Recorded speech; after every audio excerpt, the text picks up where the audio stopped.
आज 3 मार्च है और जम्मू कश्मीर के अवाम के लिए आज का दिन बहुत खास है। आज का दिन इसलिए जम्मू कश्मीर के अवाम के लिए खास है कि उनकी तरक्की, डेवलपमेंट और उनका आने वाला साल कैसा रहने वाला है, किस तरह से तरक्की होगी, किस तरह से यूटी में विकास होगा, इसकी इबारत कहीं न कहीं ये कहा जाए कि जो लिखी गई है उसे अवाम के सामने रख दिया जाएगा। जी हाँ, बजट सेशन का आगाज आज से हो रहा है और जम्मू कश्मीर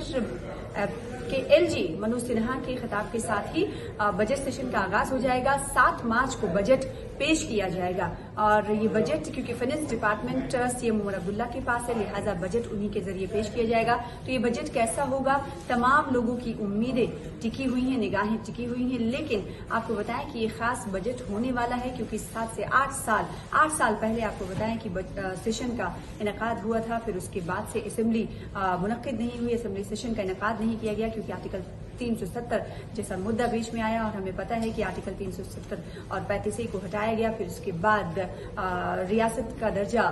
वापस लिया गया और स्टेट से यूटी बना दिया गया, 2 पार्ट में डिवाइड कर दिया गया पूरे स्टेट को। और यही एक मुद्दा है सबसे बड़ा जिस पर तमाम पार्टियां जो है एकमत होती हुई दिखाई दे रही, यानी स्टेटहुड की बहाली। वहीं सबसे अहम सवाल एक ये है कि नेशनल कॉन्फ्रेंस के लिए कहा यह जा रहा है कि ये जो सेशन है वो आगे कुआं पीछे खाई जैसा रहने वाला है क्योंकि कई ऐसे अवामी मुद्दे हैं, कई ऐसे रेजोल्यूशंस हैं जो तमाम पार्टियां लाने की बात कह रही हैं। खासकर अगर पीडीपी की बात करें तो पीडीपी ने 3 रेजोल्यूशन लाने की बात कही है, बिल लाने की बात कही है, जिस पर वो तमाम पार्टियों से, मिली समाजी तंजीमों से तो वो अपील कर ही चुके हैं, उनका साथ तो मिल ही रहा है, लेकिन वो तमाम पार्टियों से खासकर एनसी से अपील करते हुए देखे गए कि उनका साथ दें, जिस पर हमने देखा कि पॉलिटिक्स भी खूब हुई, सियासत भी खूब हुई। लेकिन बड़ा सवाल ये है कि एनसी की तरफ से जब 3 रेजोल्यूशन लाने की बात पीडीपी कर रही है, बिल लाने की बात कर रही है, उस वक्त गोलमोल जवाब दिया गया। लेकिन आगे कुआं पीछे खाई की बात इसलिए कही जा रही है क्योंकि एनसी का अब एक टफ एग्जाम कहा जा सकता है होगा सेशन में जब पीडीपी की तरफ से ये बिल पेश किया जाएगा, रेजोल्यूशन लाया जाएगा, तो उस पर देखना होगा कि नेशनल कॉन्फ्रेंस का क्या कुछ इस पर स्टैंड रहता है। और इससे ये माना जा रहा है, जो माहिरीन है वो ये मान रहे हैं कि इससे नेशनल कॉन्फ्रेंस का जो किरदार है वो पूरी तरीके से नुमाया हो जाएगा, वो एक्सपोज हो सकते हैं। अब देखने वाली बात होगी कि नेशनल कॉन्फ्रेंस किस तरीके से अपने आप को बचा कर रखती है या फिर वो खुला समर्थन पीडीपी या दिगर JKPC Jammu Kashmir peoples conference की तरफ से जो रेजोल्यूशन लाया जाएगा उस पर किस तरीके से इनका सपोर्ट रहने वाला है, ये देखने वाली बात होगी। वहीं इसके अलावा नेशनल कॉन्फ्रेंस के लिए ये सबसे अहम बात ये है और दिलचस्प बात ये है कि इससे पहले आपने देखा होगा कि पार्लियामेंट सेशन का इनेकाद होता है और असेंबली सेशन का इनेकाद होता है, तो शायद ऐसा पहली बार होगा। इस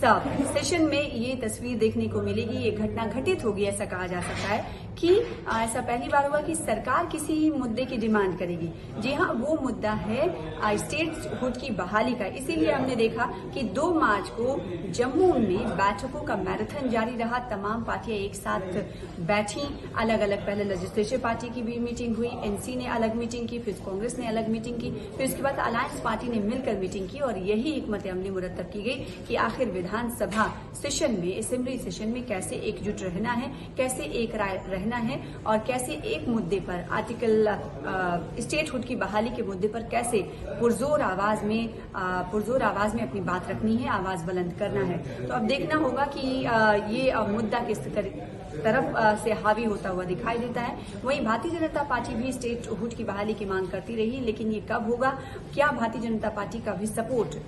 असेंबली सेशन में एनसी का कांग्रेस के साथ और दीगर पार्टियों के साथ दिखाई देता है या नहीं, ये देखने वाली बात होगी। हालांकि बीजेपी पहले भी कह चुकी है कि वो भी स्टेटहुड की बहाली चाहते हैं, लेकिन सेंट्रल गवर्नमेंट का ये कहना है कि वक्त की जब बेहतरी होगी तभी वो इसकी बहाली करेंगे। वहीं पीडीपी लगातार ये कहती रही है कि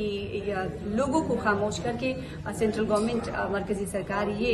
बता रही है कि सब कुछ नॉर्मल सी है, तो लोगों की खामोशी को नॉर्मल सी ना समझा जाए। तो नेशनल कॉन्फ्रेंस के लिए बड़ा चुनौती भरा ये सेशन हो सकता है। नेशनल कॉन्फ्रेंस को कहा जा सकता है कि फूक फूक कर कदम रखना होगा और इससे एक थिन लाइन ये